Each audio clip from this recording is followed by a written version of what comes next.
അപ്പോൾ എല്ലാവരും വേഗം വന്നതാ ഒരു പുഡിങ്ങിൻ്റെ റെസിപ്പി കാണിച്ചു തരാം കേട്ടോ. വിരുന്നുകാരൊക്കെ വരുമ്പോൾ മസ്റ്റ് ട്രൈ ആയിട്ടാണ്. അപ്പോൾ അതിനായിട്ട് ഒരു ബൗളിലേക്ക് 2 ടേബിൾ സ്പൂൺ ജലാറ്റിൻ ഇട്ട് കൊടുത്ത് കുറച്ച് വെള്ളം ഒഴിച്ച് കൊടുത്ത് നമുക്കിതൊന്ന് സോക്ക് ചെയ്യാനായിട്ട് ഇളക്കി മിക്സ് ചെയ്ത് മാറ്റി വെക്കാം. ഇനി ഒരു ബൗളിലേക്ക് 2.5 ടേബിൾ സ്പൂൺ കസ്റ്റാർഡ് പൗഡറും കുറച്ച് പാലും കൂടി ഒഴിച്ച് കൊടുത്ത് കട്ടയില്ലാണ്ട് അതൊന്ന് ഇളക്കി മിക്സ് ചെയ്ത് മാറ്റി വെക്കാം കേട്ടോ. ഇനി ഞാൻ 1 ലിറ്റർ പാലിലാണ് ഈ പുഡിങ് ഉണ്ടാക്കുന്നത്. അപ്പോൾ ബാക്കി പാൽ ഒരു പാനിലേക്ക് ഒഴിച്ച് കൊടുത്ത് നന്നായിട്ട് ചൂടാക്കി എടുക്കുക.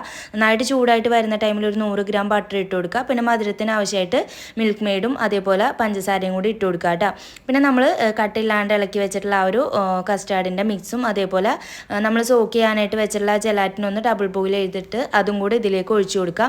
നന്നായിട്ട് ഇളക്കി മിക്സ് ചെയ്ത് ഒന്ന് തിളച്ച് വരുന്ന ടൈമിൽ ഒരു 5 പീസ് ബ്രെഡിൻ്റെ സ്ലൈസ് എടുത്തിട്ട് സൈഡൊക്കെ ഒന്ന് കട്ട് ചെയ്ത് ഇതേപോലെ ഒന്ന് ചേർത്ത് കൊടുക്കുക കേട്ടോ. എന്നിട്ട് ഇളക്കി മിക്സ് ചെയ്ത് നമുക്ക് ഫ്ലെയിമൊക്കെ ഓഫ് ചെയ്ത് ചൂടാറാനായിട്ട് മാറ്റി വെക്കാം.